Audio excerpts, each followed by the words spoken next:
ربک لشدید اپنی حرکت اور اپنے شوق اپنے جوش و جذبے کے اندر پیدا ہو جاتی ہے۔ مالک بے نیاز نے فرمایا کہ میں اپنا دوست بھیجنے والا ہوں، میں اپنا خلیل بھیجنے والا ہوں، میں اپنا گہرا تعلق رکھنے والا اپنا نمائندہ بھیجنے والا ہوں۔ اللہ نے بھیج دیا۔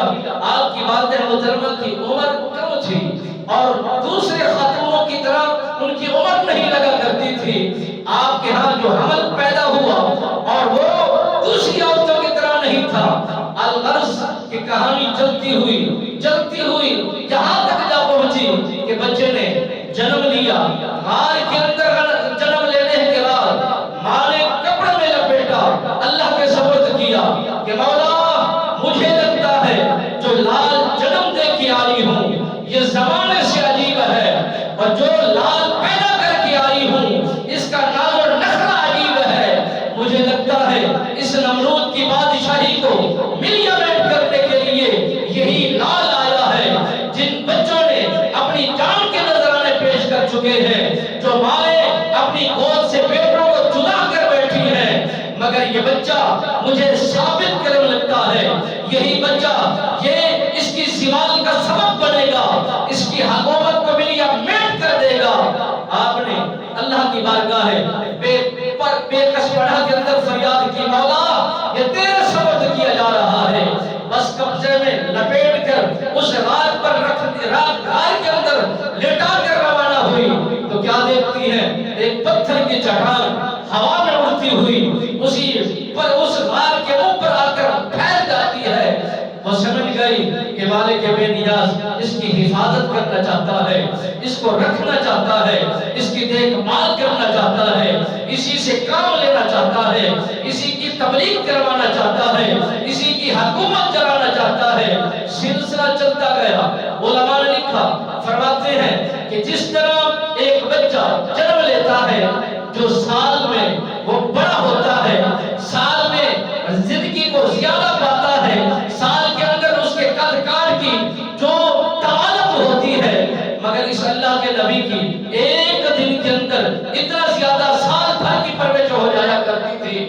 سال کے معنی اس کی عمر میں اور اس کی صحت میں اور اس کے قد کاٹ کے اندر اضافہ ہو جایا کرتا تھا۔ مگر اللہ کا نبی دودھ بھی پی رہا ہے، شہد کے مزے بھی لے رہا ہے، پانی بھی پی رہا ہے اور دودھ بھی حاصل کر رہا ہے۔ ساری سہولتیں مالک بے نیاز نے دائیں ہاتھ سے جاری فرما دی۔ جب جو چیز کی ضرورت محسوس ہوتی، کسی انگلی سے چشمہ جاری ہے، کسی انگلی سے شہد جاری ہے، کسی انگلی سے دودھ جاری ہے، کسی انگلی سے گھی جاری ہے، مختلف انداز میں مختلف غذائیں مالک بے نیاز کی طرف سے رواں دواں ہے۔ اللہ کے نبی یہ خوراک پی بھی رہا ہے، زندگی کو بسر بھی کر رہا ہے۔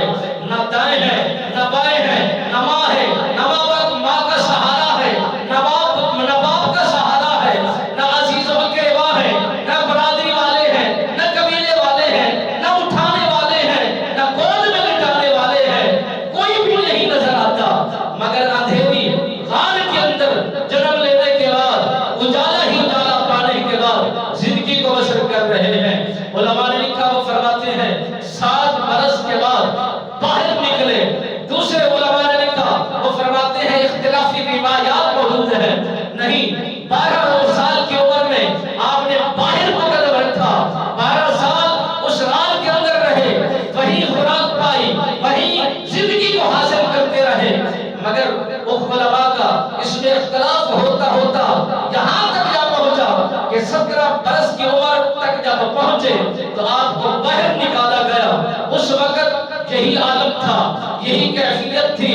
فلما رأى الليل رأى الشمس والقمر، مالک بے نیاز نے فرمایا کہ میں نے اس وقت یہ قرآن اتار دیا، یہ نظام بنا دیا۔ جب حضرت ابراہیم علیہ السلام سرکار نے باہر نکل کر ستارے کو، زہر ستارے کو چمکتے ہوئے دیکھا، آپ زہر ستارہ چمکتا ہوا جب دیکھیں گے تو اس کی روشنی زمانے میں پھیل جاتی ہے، زمانہ سارا جگمگا جاتا ہے، روشنیاں بانٹنا شروع کر دیتا ہے۔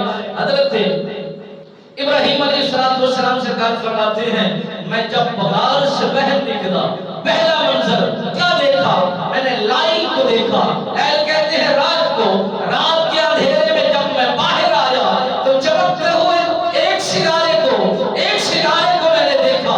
دیکھ کر میں سمجھ گیا فلما افلا قال لا احب الافلین، یہی میرا رب ہے جو چمک رہا ہے، جو زمانے میں روشنیاں پھیلا رہا ہے، زمانہ معطر و منور ہو رہا ہے. جب دیکھا گیا تو دیکھنے کے بعد وہ ستارہ ڈوب گیا. اللہ کے نبی نے فرمایا نہیں، جو چیز ڈوب جائے اس کو خدا نہیں کہلایا جاتا، اس کو خدا نہیں بلایا جاتا.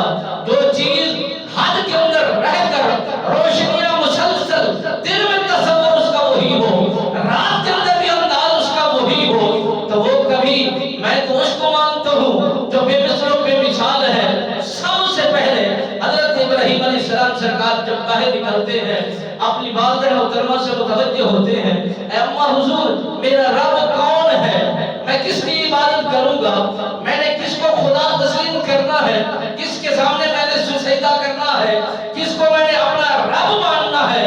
جب ماں نے بیٹی کی یہ بات سنی، ماں نے جواب دیا تیرا رب تیرا باپ ہے.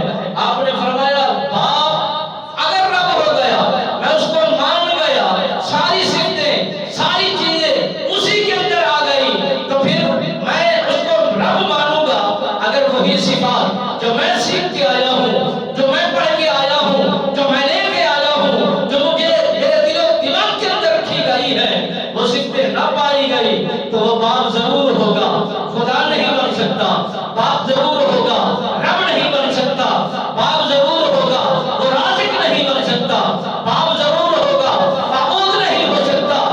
میں اس کی عبادت نہیں کر سکتا. یہ ساری چیزیں، ساری قومیں علیحدہ علیحدہ ہیں، نظام علیحدہ علیحدہ ہے. ماں نے جب دیکھا بچہ ہے ابھی زمانے کو دیکھ ہی کر یہ عجیب و غریب سوال کر رہا ہے، سمجھ گئی. ماں جانتی ہے بچوں کی کیفیتوں کو، بچوں کے گفتار کے انداز کو، بچوں کے رہن سہن کے